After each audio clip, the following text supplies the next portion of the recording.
নমস্কার বন্ধুরা, আমার আজকের রেসিপি ডিম দিয়ে চিচিঙ্গা ভাজা। তো কী করে করতে হবে চলো দেখে নিই। দেখো আমি চিচিঙ্গা কেটে নিয়েছি কুচি করে।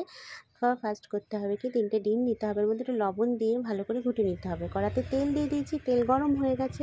চাইলে সাদা তেলে দিতে পারো, সর্ষের তেলে দিতে পারো। আমি সর্ষের তেল দিয়েছি। সর্ষের তেলের মধ্যে আমি ডিমটা ছেড়ে দিয়েছি, আর এই ডিমটাকে ভুজিয়া করে নিতে হবে। দেখো আমি ভালো করে খুন্তি দিয়ে কেটে কেটে ডিমটাকে কিন্তু ভুজিয়া করে নিচ্ছি। ভালো করে নাড়াচাড়া করে ডিমটাকে ভুজিয়া করে নেবে। দেখো আমি কেটে কেটে করে নিয়েছি, এটাকে আমি তুলে নিচ্ছি। তুলে নিয়ে আমি কড়াতে আর একটু তেল দেবো। তেল দিয়ে এখানে কালো জিরে, গোটা শুকনো লঙ্কা আর পেঁয়াজ কুচি ফোড়ন দেবো।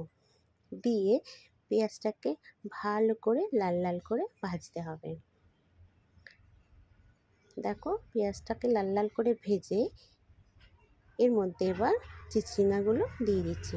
চিচিঙ্গাগুলো দিয়ে ভালো করে পেঁয়াজের সঙ্গে মিশিয়ে নিতে হবে। ভালো করে মিশিয়ে নিয়ে দিয়ে দিতে হবে লবণ। দিয়ে দিলাম লবণ, স্বাদ অনুযায়ী দিয়ে দিলাম হলুদ, দিয়ে দিলাম কাঁচা লঙ্কার চেরা।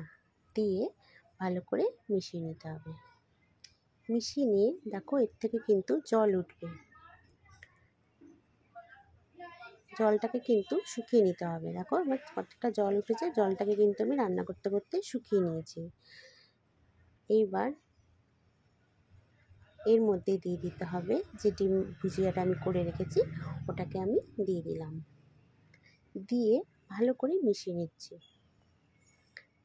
ভালো করে কিন্তু ভাজা ভাজা করে নিতে হবে। ভালো করে মিশিয়ে নিয়ে একটু ভাজা ভাজা করে নিতে হবে। দেখো ভাজা ভাজা হয়ে এসছে আমার। এর মধ্যে দিয়ে দেবো আমি স্বাদের জন্য একটু চিনি। দিয়ে দিলাম আমি একটু চিনি। চিনিটাকে দিয়ে ভালো করে মিশিয়ে নিতে হবে।